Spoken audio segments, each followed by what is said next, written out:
गुरुजी, आपके चरणों में सादर नमन। जी।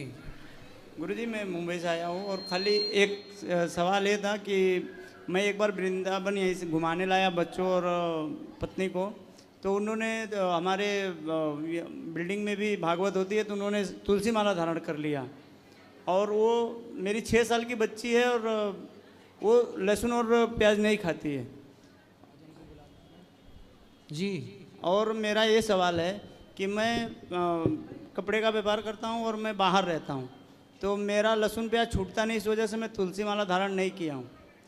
तो क्या मुझे तुलसी माला ऐसे ही धारण करनी चाहिए या तुलसी माला पहन के लहसुन प्याज खाया जा सकता है?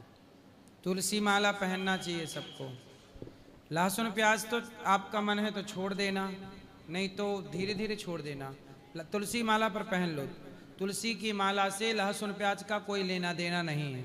तो वो अपने आप से खरीद के पहनना चाहिए या आपके से दीक्षा हाँ, लेकर? खरीद के ही पहनना है। पहन के भोग मतलब पहनने के पहले तुलसी का स्पर्श भगवान को कराना चाहिए।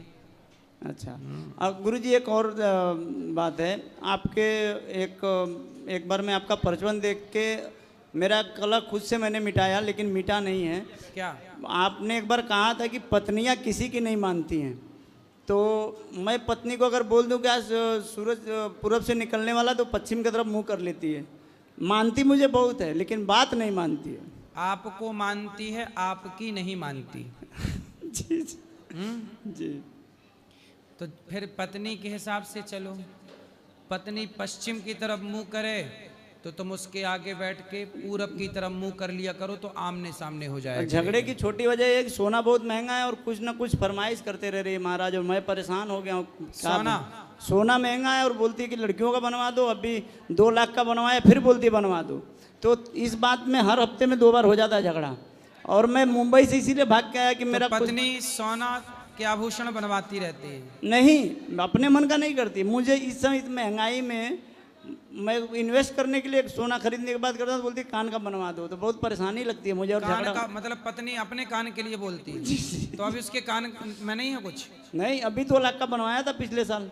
2 लाख का बनवाए, फिर कह रही है बनवाओ? फिर बनवा दो। और बात खाली इसी सब जेवर वोर के बारे में और घर सजाने के बारे में मेरे से हमेशा तो तुम, बाकी मुझे बहुत गुरुजी अच्छी खासी मेरे मतलब कमाई भी अच्छी है, हर तरह से सही हूँ, लेकिन बन नहीं पाती है। कभी भी किसी भी बात को लेकर बिगड़ जाता है, और हफ्ते में 1 दिन झगड़ा हो जाए, हफ्ते में 5 दिन तू तुम्हें में हो जाता है, और वजह कुछ नहीं रहती। आप कमाते हो अच्छा खासा? अच्छा, आपके आशीर्वाद से अच्छा खासा कमा लेता हूँ।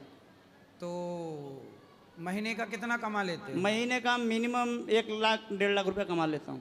तो फिर 25,000 का महीने में पत्नी को सोना देते रहो। पत्नी को हर महीने 30,000 रुपया तो उसके अकाउंट में मैं डाल देता हूँ घर खर्च के नाम पे। तो बोला करो उसी से बनवा ले सोना। वो उसमें से नहीं खर्चा करती है। अच्छा, अपना नहीं आपका खर्चा कराना चाहती है, होशियार है। मैं ईमानदारी से नाराज होके आया हूँ छोड़ छाड़ के कि मैं आपसे मिल के और इस समस्या का, पत्नी को तो मैं समझ ही नहीं पा रहा हूँ। पत्नी को ले आते आप तो हम समझा। आपसे मिलने के बाद तो लोग सुधर गए, आपके मिलने के बाद तो लोग लहसुन प्याज भी छोड़ दिया। 3 साल हो गया मैं। बस सोना नहीं छोड़ रही है। जी गुरु जी, नहीं पढ़ पा रहा है, रोज कुछ न कुछ विषय पे तू में हो जाता है। आप ले अगली बार जोड़े से आना तो समझा के ठीक करेंगे। नमस्कार। राधे राधे जी। राधा को 100 बरस क्यों नहीं भगवान कृष्ण मिले? क्या? राधा रानी को भगवान कृष्ण 100 बरस क्यों नहीं मिले? 100 क्या मैया? 100 बरस राधा रानी को भगवान श्री कृष्ण क्यों नहीं मिले? क्योंकि शाप था। हाँ, वो क्या था? राधा रानी के भाई का शाप था कि 100 वर्षों का आपका वियोग होगा, इसलिए। किस लिए शाप था? क्योंकि राधा रानी श्याम सुंदर से उनके भैया को मिलने नहीं दे रही थी। एक बार उन्होंने रोक दिया श्री रामा जी को, तो उन्होंने शाप दे दिया कि तुम प्रभु से मिलने के लिए रोक रही हो, जाओ हम भी शाप देते, तुम्हारा वियोग हो जाएगा। सीता का जन्म कैसा है? बहुत अलग अलग सुनते हैं। अलग अलग कल्पों की कथा है। तो किसी कल्प में इस तरह से जन्म हुआ, किसी तरह से उस जन्म कल्प में उस तरह से। अभी जो हम कल्प की कथा जो जानते हैं वो ये कि राजा जनक के यहाँ सोने के हल पर, सोने के हल को जब जनक जी ने चलाया तो सीता जी प्रकट हो गई। कहा जाता है कि रावण बहुत सारे संतों को मार कर उनके रक्त को इकट्ठा किया और उस रक्त के घड़े को रावण ने जाकर जनक जी के नगर में गाड़ दिया, खेत में, ताकि संतों के शाप के कारण जनक नष्ट हो जाएं। पर उसका पालन पोषण चूंकि संतों का तेज था तो पालन पोषण पृथ्वी माता ने किया और एक कन्या के रूप में वह रक्त परिणित हो गया और वही कन्या सीता कहलाई। इस बाबतीत मैंने सुना है कि मुझे सुना ही है कि मंदोदरी ने वो घट पी लिया। हाँ, ये भी है कि मंदोदरी ने वो घड़ा का रक्त पी लिया। फिर मंदोदरी ने रावण से कहा कि अच्छा, मंदोदरी को पता लगा कि मैं तो गर्भवती हो गई वो रक्त पीने से। फिर मंदोदरी ने रावण से कहा कि आप जरा गर्जना करो। तो जब रावण गर्जना करता था तो नारियों का गर्भ गिर जाता था। तो मंदोदरी का गर्भ गिरा, अपने गर्भ को उसी घड़े में डाल दिया और वो घड़ा ले जाके राजा जनक के यहाँ रावण ने गाड़ दिया। ये कथाएं तो हैं पर ये दंत कथाएं हैं। और एक प्रश्न है, वैजयंती माला को क्या बोलते हैं, समझते? जैसे तुलसी माला बोलते हैं उसका नाम वैजयंती का एक दाना होता है जंगल में, उसकी माला को वैजयंती, उसका नाम ही वैजयंती है, वैजयंती माला। उसका संबंध भागवत से कोई नहीं है? नहीं, भगवान कृष्ण से है ना। भगवान जंगल में जाते थे तो जंगल के नेचुरल पुष्पों का ही श्रृंगार करते थे। तो वो जंगल में होता है दाना, तो उसी की माला बना के भगवान ज़्यादा धारण करते थे, क्योंकि उस समय जंगल में ही भगवान खेलते थे।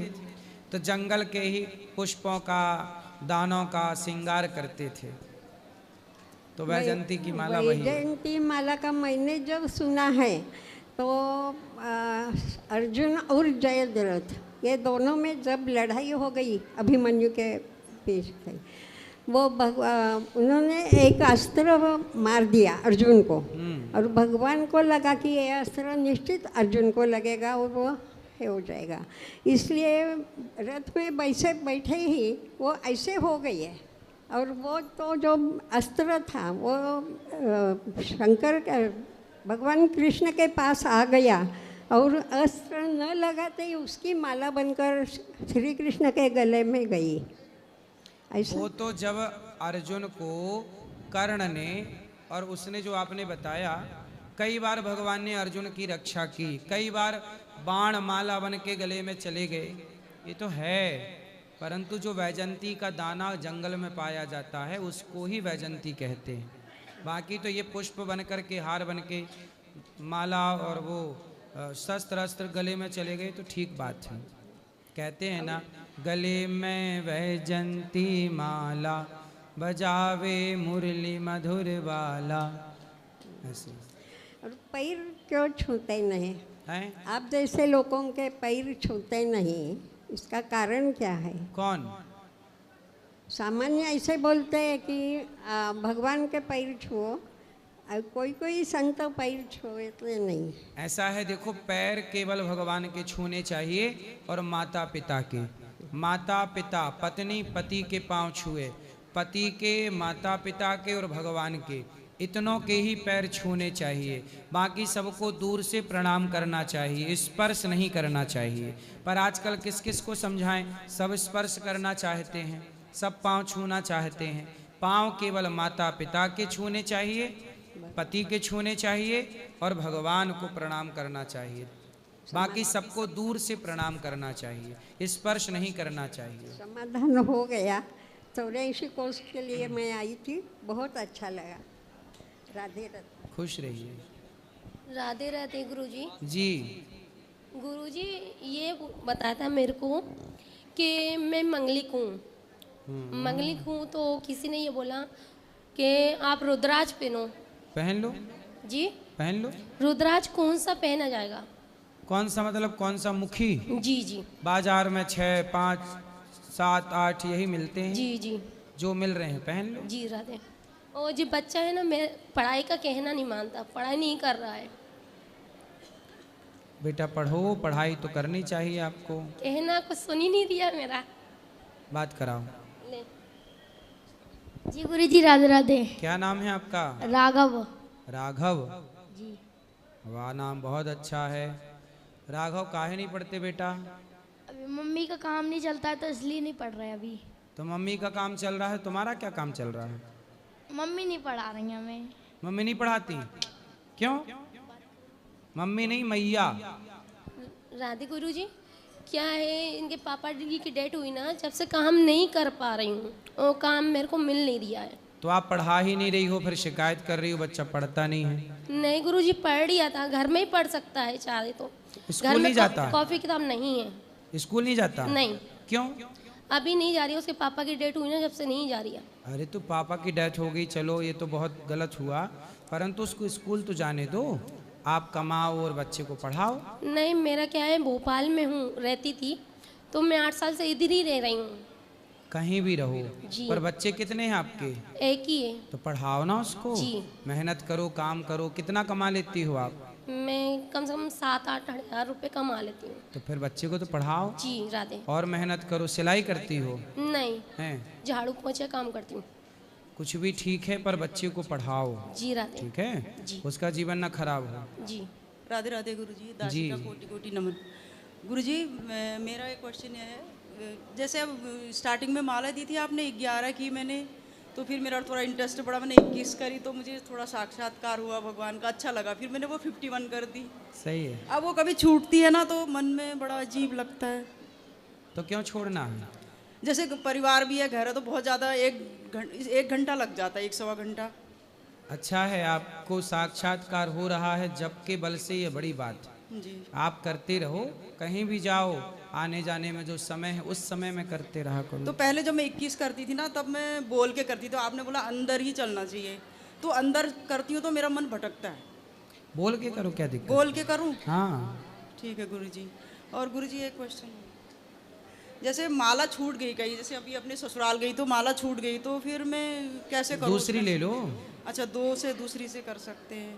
और जैसे शादी ब्याह में जाती हूँ, खाना वाना तो मैं नहीं खाती हूँ, चाय कॉफ़ी वगैरह कभी ले लेती हूँ, कभी कोई नाराज़ ना हो इसलिए। हाँ सही है, खाना वाना नहीं खाती गुरुजी मैं। खा लिया करो कुछ मीठा वीठा खा या लें थोड़ा। फल फूल। ठीक है गुरुजी। और गुरुजी घर में ना मंदिर देवी मतलब काफ़ी सारे भगवान स्थापित है, तो सभी को स्नान करा सकते हैं, या लड्डू गोपाल जी? गोपाल जी को स्नान करा के गोपाल जी को भोग लगा दो, सबको भोग लग गया। भगवान का प्रसाद सभी मंदिर के देवी देवता ग्रहण कर लेते हैं। जी अच्छा जी। गुरुजी, जैसे माला में कहते हैं जैसे गुरु की कृपा होती है, तो गुरु जी का स्वरूप ऐसा लगा मुझे, दिखता है, सही? आप जब करते रहो, अपने आप भगवान अनुभव कराएंगे अपना। जी गुरुजी, अभी नवंबर में मेरे बेटी की एनिवर्सरी थी, उसे पोती पाठ बिठाया था, आ नहीं पाए हम लोग, तो मेरे बच्चों को आशीर्वाद दे दीजिए। सबको ढेर सारा आशीर्वाद, फिर आएंगे, भगवान फिर सबको आइए। सुखी और स्वस्थ और रखे। मेरे बच्चे गुरुजी कथा में नहीं आना चाहते ना, मेरे हस्बैंड में अकेली आती हूँ, कहते आप करते रहिए, सहयोग करते हैं, लेकिन कथा वथा नहीं आते ना सुनते, क्यों? पता नहीं। आएंगे, बहू तो अच्छी है, खैर वो कह रहे अभी आने के लिए बोल रही थी, वो अप्रैल में आऊंगी। आए धीरे धीरे सब आएंगे, सब ना पति जुड़ेंगे। आते, वो बैठे हैं वहाँ। पति आए हैं? आते नहीं है, वैसे आते हैं मुझे लेने छोड़ने। तो अभी आए हैं? आए हैं, उधर होटल में हैं। ठीक है, आप आशीर्वाद दीजिए सब। और मेरे को भागवत कराने का बहुत मन है गुरुजी, आपकी बिल्कुल। कृपा हो। होगी, बिहारी जी कृपा करेंगे, ठीक है। सब अच्छा होगा। खुश रहिए। राधे राधे गुरुजी। जी मेरा प्रश्न ये है कि जब मासिक धर्म आता है तो किसी स्त्री का 4 दिन रहता है, किसी का 7 दिन, तो कितने दिन तक पूजा नहीं करना चाहिए? जितने दिन तक होता है उतने दिन तक, या फिर केवल 4? शास्त्रों की जो आज्ञा है वो 6 दिन की है। 6 दिन। 7वें दिन स्त्री पवित्र हो जाती है। जी 6 दिन की ही शास्त्र में, चाहे 4 दिन का हो या 5 दिन का, पर शास्त्र में ये विधान है 6 दिन तक अशुद्धि, 7वें दिन से शुद्धि। जी 7वें दिन पूजा करिए, पाठ करिए, जो कर मतलब अशुद्धि के दिनों में भी मानसिक पूजा कर सकते हैं। जी, जी। मन से ध्यान, कथा सुन सकते हैं, सत्संग कर सकते हैं, भगवान का ध्यान, चिंतन, जप, मानसिक जी ध्यान तो सब करें, स्पर्श वर्जित है बस। जी। और जिसने रुद्राक्ष का माला और तुलसी जी का माला पहना है उसे निकाल के रख देना चाहिए या फिर पहने रहना चाहिए? ऐसा है कि तुलसी की माला अशुद्ध नहीं होती, जी। तुलसी की माला पहने रह सकते हैं। जी। एक और विधान है कि तुलसी की माला में जरा सा जी। यदि आप सोने का स्पर्श कर लें, सोना जड़वा लें या चांदी जड़वा लें, चांदी अगल बगल हो दानों की, तो फिर वो किसी हाल में अशुद्ध नहीं होती। जी। और तुलसी वैसे भी अशुद्ध नहीं, केवल जब किसी की मृत्यु पे जाओ जी। तो तुलसी की माला इत्यादि उतार के जाना चाहिए। और जो मृत्यु की सैया पे पड़ा है उसकी जलती हुई चिता पे, उसकी चिता पे तुलसी के लकड़ी जरूर डालना चाहिए ताकि उसकी सदगति हो। जी। और तुलसी आप पहन के रह सकते हैं मासिक धर्म में भी। और रुद्राक्ष का माला? रुद्राक्ष भी सही।